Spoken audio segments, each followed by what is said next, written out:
اعوذ باللہ من الشیطان الرجیم بسم اللہ الرحمن الرحیم السلام علیکم ورحمۃ اللہ وبرکاتہ۔ آج ہم زمانہ نبوت کے وقت کے ایک خوش نصیب چرواہے کے بارے میں گفتگو کریں گے۔ وہ ایمان کیسے لایا اور حضور نبی مکرم صلی اللہ علیہ وآلہ وسلم کی شفقت اور محبت اس پر کس طرح نشاور ہوئی۔ ابو محذورہ ابھی 9 عمر تھا، مسیں بھی نہیں بھیگی تھیں۔ اس کی آواز بہت خوبصورت تھی۔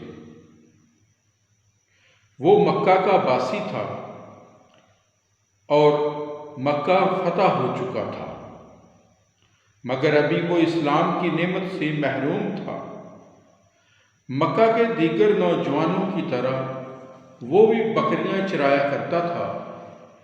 ایک دن اپنے دوستوں کے ساتھ بکریاں چراتا ہوا ایک وادی سے گزر رہا تھا۔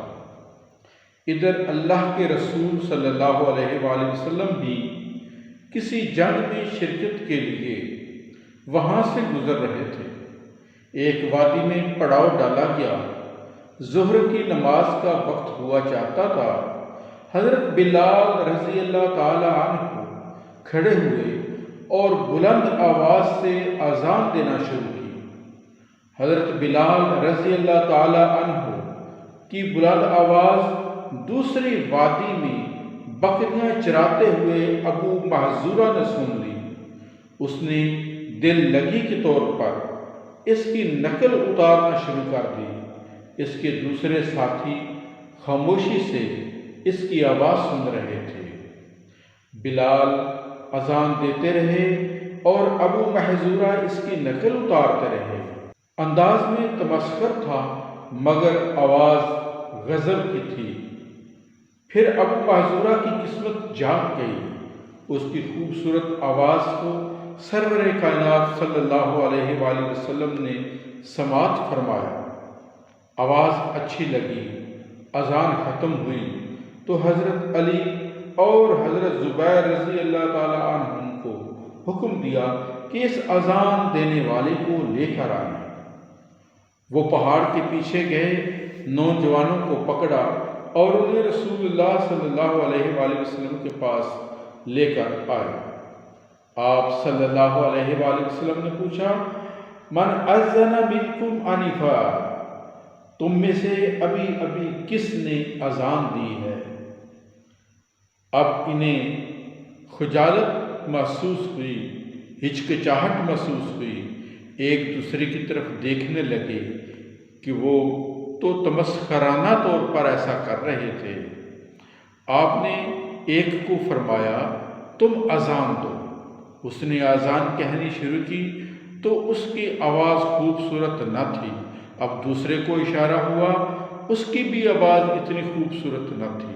اور اب ابو محذورہ کو اشارہ ہوا اور اس کی آواز دلوں میں اترنے والی تھی۔ ارشاد ہوا، انت من اذن آنفا، تم نے ابھی اذان دی ہے؟ کہنے لگا، ہاں میں نے ہی دی ہے۔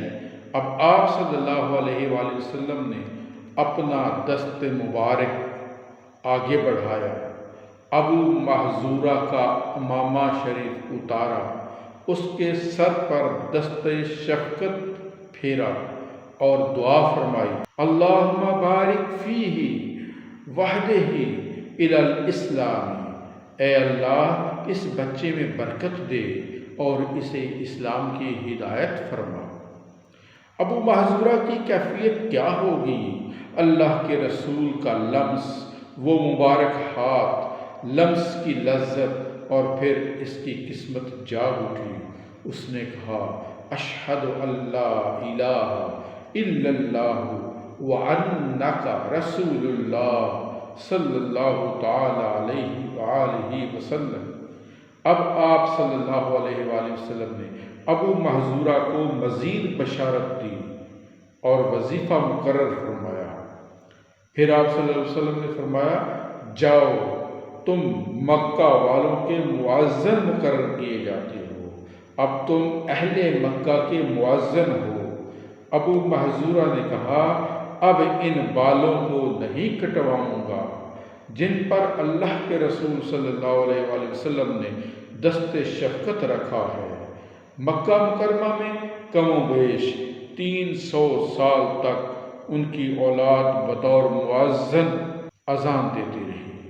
حضور نبی مکرم صلی اللہ علیہ وآلہ وسلم کی جس پر شفقت ہو جائے، جس کی طرف نظر رحمت ہو جائے، تو اس بندے کے مقدر جاگ اٹھتے ہیں، اس کی آخرت بھی سنور جاتی ہے، اس کی دنیا بھی سنور جاتی ہے۔